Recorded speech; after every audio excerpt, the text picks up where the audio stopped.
Hi, Connie Krupp from Wellness for Life here.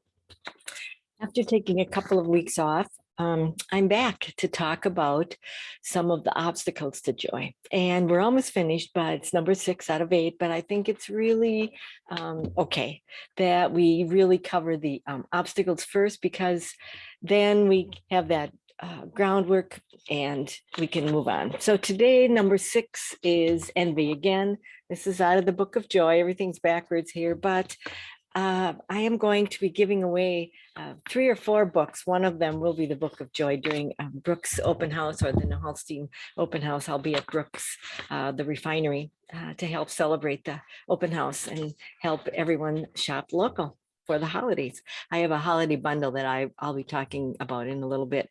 But let's get back to envy.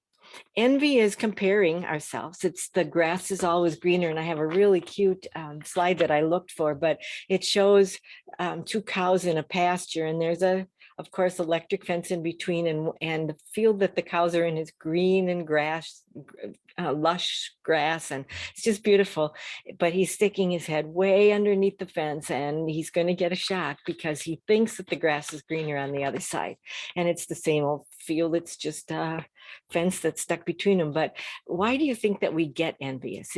It just really interests me. I always think I'm not jealous or I'm not envious of others, but I know that I am, and even in small ways.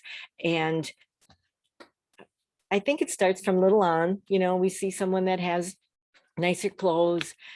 They have a sucker and we want that sucker. We try to grab toys from each other from very little on. And I'm not exactly sure how that happens, but being envious is a really great way to be dissatisfied, and it blocks joy.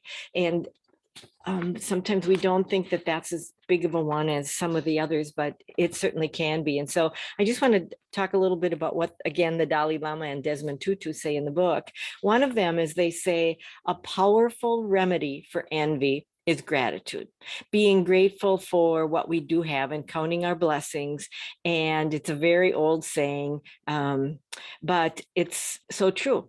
I remember my grandfather many times saying, we always had to pray before we ate. And it was always about thanking the farmers for the food and thanking the producers of the food and the grocery stores and all of that. And so he was always pretty darn grateful. And the other one that really helps us deal with envy is motivation. And the Dalai Lama says motivation helps us to improve the situation, certainly better than envy of somebody else's situation.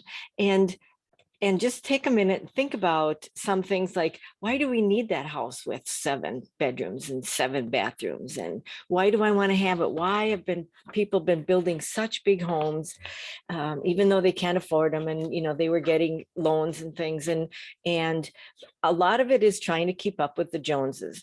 And there's an old saying that I remember, someone told me that if you want to be poor, hang around with rich people.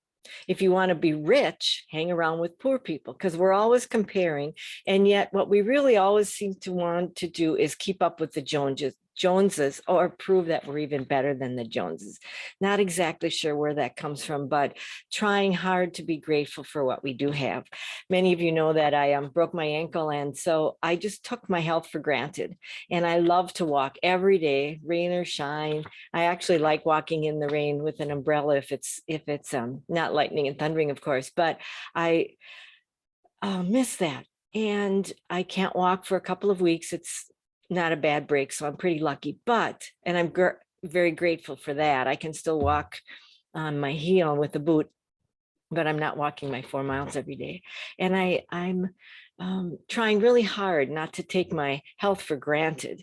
And I am grateful for the health that I do have. And I know that this is very temporary, but it does kind of remind you. And I sit back and think, I'm being forced to slow down, which is really hard for me, but I'm having to do it. And so trying to make the best of it, getting caught up on art projects and things like that. But the Dalai Lama again says, the moment that envy or jealousy develops, you no longer can maintain your peace of mind. So jealousy actually destroys our joy and our peace of mind. And if it becomes corrosive, it can really ruin a relationship or a friendship or a relationship with a close family members if we're really jealous of a brother or sister or a family member of some kind. And so again, he says, the Dalai Lama says, be grateful for what you do have. And also, if you really want more, be motivated to try and do what you can to get that instead of being so jealous of others. And it's most of the time it's material possessions. I know that if I'm ever jealous of someone else, it's like, oh, I wish I had that, whatever it is, car or a boat or cottage. And if we really think about trying to be happy for those people, then we're less concerned about ourselves and more concerned about others. And I think that's an important thing too. And the other thing he says is we should really look at, we're all human. We're all born as equals and we all deserve to be happy. And we should be happy when everyone's happy, because then we're all better off. And the Buddhists have a practice they call mudita, M-U-D-I-T-A. And when we're envious and we have this nagging sense of being dissatisfied, which really blocks our joy, we should really look at what it is that these people have and what are we envious of. And so what I'd like you to do is just take a moment and think about a person that has something that you envy or that you're jealous of. Just take a minute to think about that. And then think about the fact that they are human and they have hopes and dreams and fears and disappointments, and they're suffering from envy also. And recognize that just like you, that person you envy wishes to achieve happiness and to avoid even the slightest of suffering, just as you do. And just think about how happy they are with whatever they have, and try really hard to be happy for them too. And that will help us more with our envy. Hopefully it will, to be happy for them and to be glad that they have what they have. And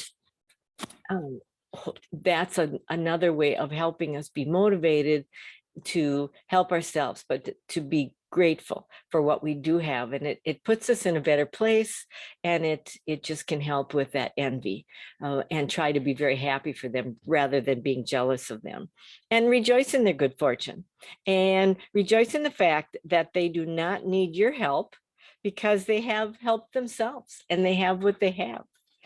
And so I'd like to end today with this little Buddhist prayer. It goes like this: as for suffering, I do not wish even the slightest. As for happiness, I am never satisfied. In this, there is no difference between others and me. Bless me so I may take joy in others' happiness. Have a great weekend, and we will talk to you soon. Bye.